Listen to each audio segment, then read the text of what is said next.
சின்ன மருமகள்ல அடுத்து என்ன நடக்க போகுதுன்னு வாங்க பார்க்கலாம். இங்கே சேது அவுட் ஹவுஸுக்கு கிளம்பலாம் அப்படின்னு சொல்லிட்டு பேக்கில் அவரோட துணியெல்லாம் எடுத்து வச்சுக்கிட்டு இருக்காரு. அப்போ சேதுவோடைய அம்மா ஃபோட்டோ சேதுவோட ரூமில் இருக்குது. அந்த ஃபோட்டோவை எடுத்து சேது அவரோட பேக்கில் வச்சுட்டு அவுட் ஹவுஸுக்கு வராரு. அங்கே தமிழ்ச்செல்வியை பார்த்ததும் தள்ளு வாசல்லையே நின்றுக்கிட்டு இருக்க அப்படின்னு சொல்லிட்டு சேது பார்த்தா உள்ளே போய் சேதுவோட அம்மா ஃபோட்டோவை எடுத்து அந்த அவுட் ஹவுஸில் மாட்டி வைக்கிறாரு. அம்மா நீங்கள் எல்லாத்தையும் பார்த்துக்கிட்டு தானே இருக்கீங்க. நான் எப்படி இருந்தவன், வசதியான வாழ்க்கை வாழ்ந்துக்கிட்டு இருந்தவன், கடைசியில் என்ன இவன் இங்கே கூட்டிகிட்டு வந்துட்டாளம்மா அப்படின்னு சொல்லிட்டு சேது அவங்களோட அம்மா ஃபோட்டோவை பார்த்து புலம்பிக்கிட்டு இருக்காரு. நைட்டும் ஆகுது. சேதுவும் தமிழ்ச்செல்வியும் பார்த்தா ஆளுக்கு ஒரு பக்கம் பாயை விரிச்சு படுத்துடுறாங்க. சேது தூங்கிக்கிட்டு இருக்காரு. அப்ப சேதுவை யாரோ உசுப்புற மாதிரி இருக்கு. சேது சேது அப்படின்னு சொல்லி உசுப்புற சத்தம் கேட்டதும் சேதுவும் பார்த்தா திரும்பி திரும்பி பார்க்கறாரு. யாருமே இல்லை. என்ன யாருமே இல்லை, ஆனா யாரோ கூப்பிட்ட மாதிரி இருந்துச்சே அப்படின்னு சொல்லிட்டு சேது மறுபடியும் படுத்துறாரு.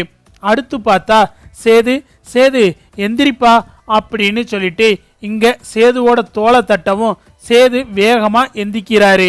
யாரு யாரு அப்படின்னு சொல்லிட்டு சேது வேகமா எந்திரிக்கவும் சேதுவோட அம்மா பார்த்தா சேது பக்கத்துல உட்கார்ந்துருக்காங்க.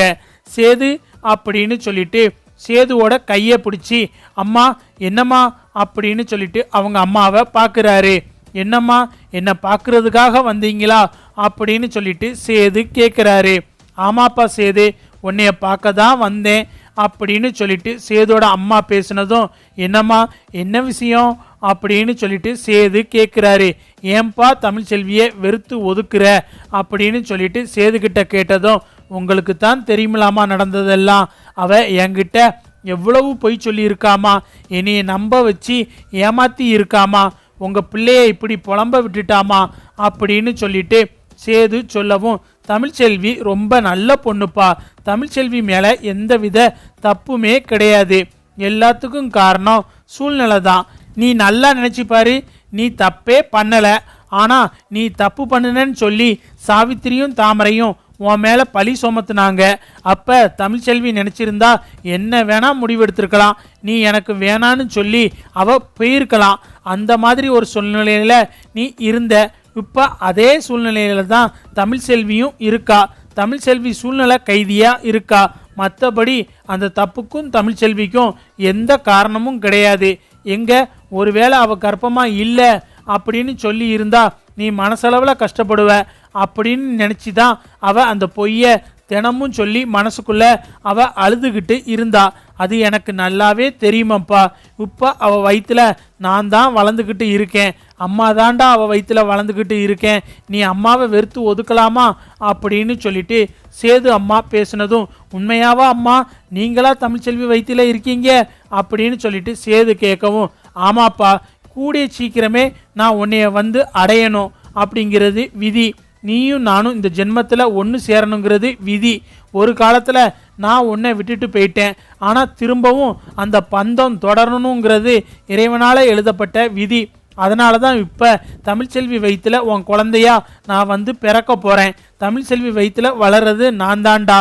உன் அம்மா உனக்கு வாரிசாக வந்து பிறக்க போகிறேன். தமிழ்ச்செல்வி வயிற்றில் வளர வாரிசை சந்தேகப்படவும் கூடாது, நீ அப்படி யோசிக்கவும் கூடாது. புரியுதா சேது? அம்மா சொன்னதெல்லாம் நல்லா கவனமாக கேட்டுக்க. தமிழ்ச்செல்வியை நீ தான் நல்லபடியாக பார்த்துக்கிறணும். உன்னைய நம்பி தான் அவள் இந்த வீட்டுக்கு வந்திருக்கா. அவளை பார்த்துக்கிட வேண்டிய பொறுப்பு உன் கையில் கொடுத்துருக்கேன் அப்படின்னு சொல்லிட்டு சேது அம்மா மறைஞ்சிடறாங்க. அம்மா அம்மா அப்படின்னு சொல்லிட்டு சேது திரும்பி திரும்பி பார்க்குறாரு. எங்கேயும் அவங்கள காணோம். என்னம்மா இப்படி சொல்லிட்டு போயிட்டீங்களம்மா? அம்மா தமிழ்ச்செல்வி வயிற்றில் இருக்கீங்க, உங்களுக்காகவே அவன் மேலே எனக்கு 1000 கோபம் இருந்தாலும் பரவாயில்லம்மா, இனிமே நான் அவளை நல்லா கவனிச்சுக்கிறேம்மா. நீங்கள் சொல்லிட்டீங்கல்ல, நீங்கள் சொல்லி உங்கள் பையன் கேட்காம இருப்பானா? நீங்கள் நல்லபடியாக பிறந்து என்கிட்ட வர வரைக்கும் நான் தமிழ்ச்செல்வியை நல்லா பார்த்துக்கிறேம்மா அப்படின்னு சொல்லிட்டு சேது அவரோட அம்மாவை ஃபோட்டோவே பார்த்து பேசிக்கிட்டு இருக்காரு.